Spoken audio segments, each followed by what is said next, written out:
Hello, and welcome to the Techstrong AI podcast. I'm Amanda Razani, and I'm excited to be here today with Ganesh Shankar. He is the co-founder and CEO of Responsive. How are you doing today? Hi, Amanda. First of all, thank you for having me on your show. Super excited to be part of your podcast. So pretty good. Thanks for asking. How are you? Doing well. It's a lovely day today, so doing well. Can you share a little bit about Responsive to our audience? What do you do? And then maybe some of your background? Yeah, Responsive is the leader in strategic response management space where we help a lot of our customers in automating, strategic responses that they provide to their external stakeholders by means of RFPs, RFIs, security questionnaires, due diligence questionnaires. So many things companies respond while closing a deal or trying to get some investment, or trying to sometimes trying to get grant.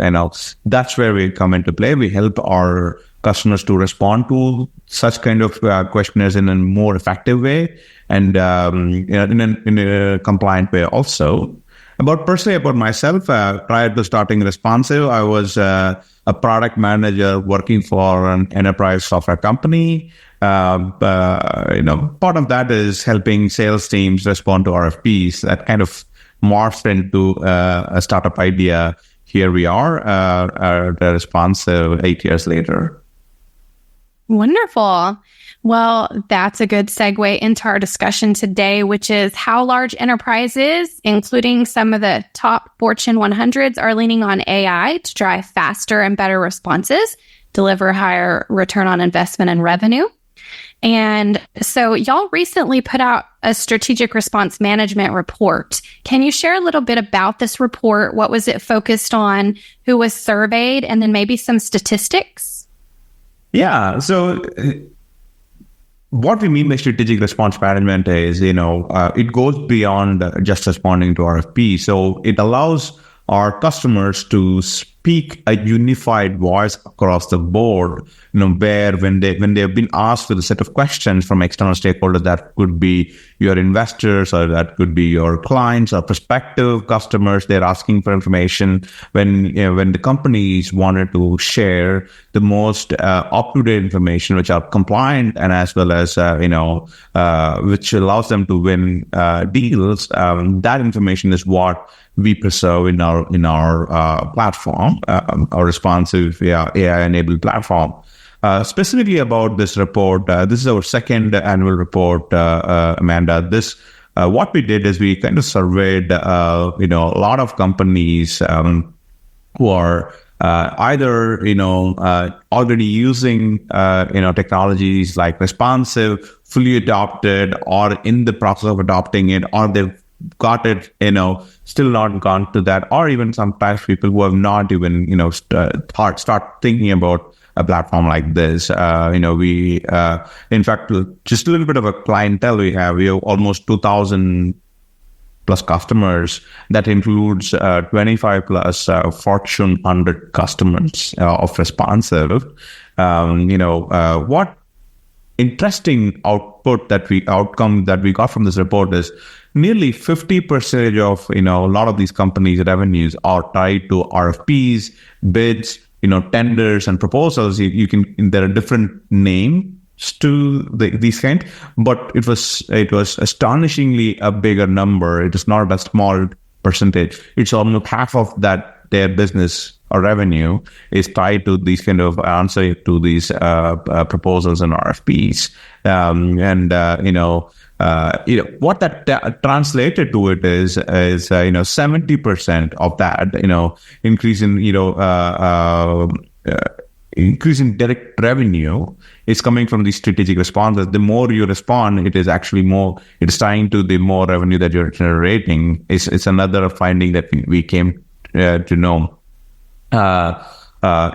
Also, a lot of our customers have said almost 77% of our responders to the survey said their volume of how they responded to the previous year, that is 2023, or part of 2022 and partly into 2023, compared to 2023 to 2024, is gone up significantly compared to what they have done in the past. And even more, the thing is, the companies are expecting these teams to do more with less. They're expecting more revenue and more, workload, but with less people and, or less time in spending. So they are looking for technologies that can automate this, right? What that translates into is, if you're, especially when you're operating with, lower bandwidth, and if you don't have a technology, what the survey says is almost 64% of the respondents said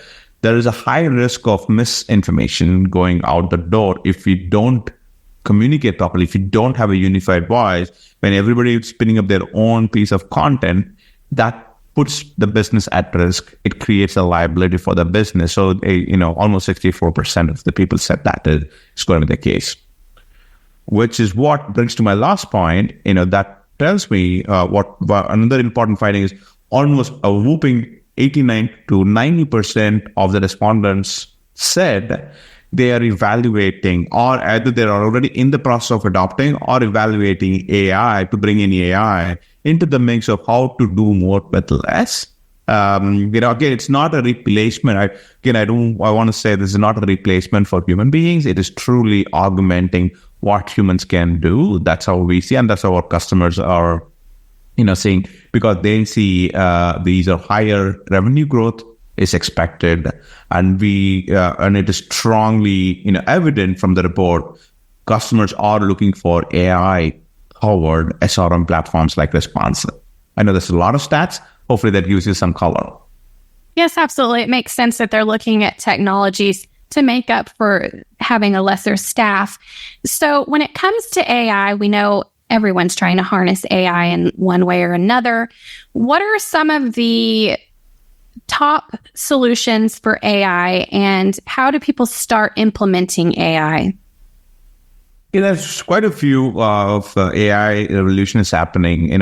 This is, we'll say this, Amanda, this is something not new for our generation. When I say not new, we have seen this similar style come in, I would say back in 2000s, when very similar is the mobile technology from people who started using mobile, I would say mobile revolution.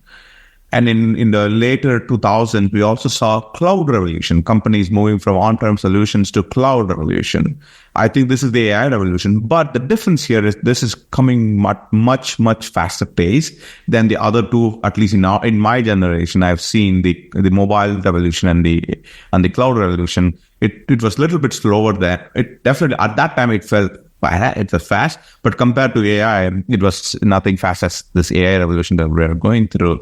But however, I do think what is going on right now is finalizing the foundational element. Like if you look at the foundation like OpenAI, even Google, Microsoft, these giant companies are in the process of formulating this foundation, right? I would say, what Responsive is a layer on top of the foundation, which I call it as an application layer. We are an application, of leveraging the foundation. So there's going to be a lot more, applications that are going to be stemming out of this foundational layer. But right now, I would say the market is argumenting for the foundational layer, or somebody's going to prevail. If you look at how technology, there were a lot of mobile technologies back then. Say, if I have to name a few, right? iOS came out of that. Android came out of that. Later in the cloud evolution, AWS, Google, and Microsoft Azure, and now Oracle is also joining. And we are seeing that trend. I believe it is going to be the case with the AI also, where we will find who's the foundational layer in the coming months and years. And then you will see a lot more applications are going to be evolving. And the good news is responsive has always been in the forefront of adopting these newer technologies. So I'm super bullish about how responsive is going to leverage these foundational layer. So in the future is looking super bullish for us, especially where we are going to help our customers augment their response process and help them win more businesses. So yeah, I'm looking forward for many more applications. That's the state we are in. When you're working with these company teams, do you have any specific use cases or journeys that you can share where they implemented these different technologies, including AI, and the outcome, the return on investment, or anything that you could share like that? Absolutely. So if you look at it, right, and I think a lot of companies are under tremendous pressure to, either integrate AI in their product, in their story, whereas, I feel fortunate where Responsive has embraced AI even from the very beginning. But at that time, it was not generative AI. It is more of machine learning, pattern matching. This is ChatGPT era or, the OpenAI era. So when we saw this opportunity, when we saw this, LLM models, coming into the market and mainstream, we saw a huge opportunity, Amanda. So what do I mean by that is, so in a simple word, right? In other words, when you try to respond to a set of questions, what our technology prior to LLM did is it kind of pattern matched and provided you the best possible answer for those kind of questions so that you don't need to, sit and think and do, because it's that content is already there somewhere. With the AI, what we have done is we have layered, on top of our proprietary engine, this LLM has been layered. So now our customers can say, okay, this is the answer, which is amazing, which is good, which is a good fit, but looks passive tone. We want to make it in an active tone. I want to elaborate it. We want to make it grammatically correct. We want to make it emphasis on certain, technologies, or we want to make emphasis on certain strategies that we use.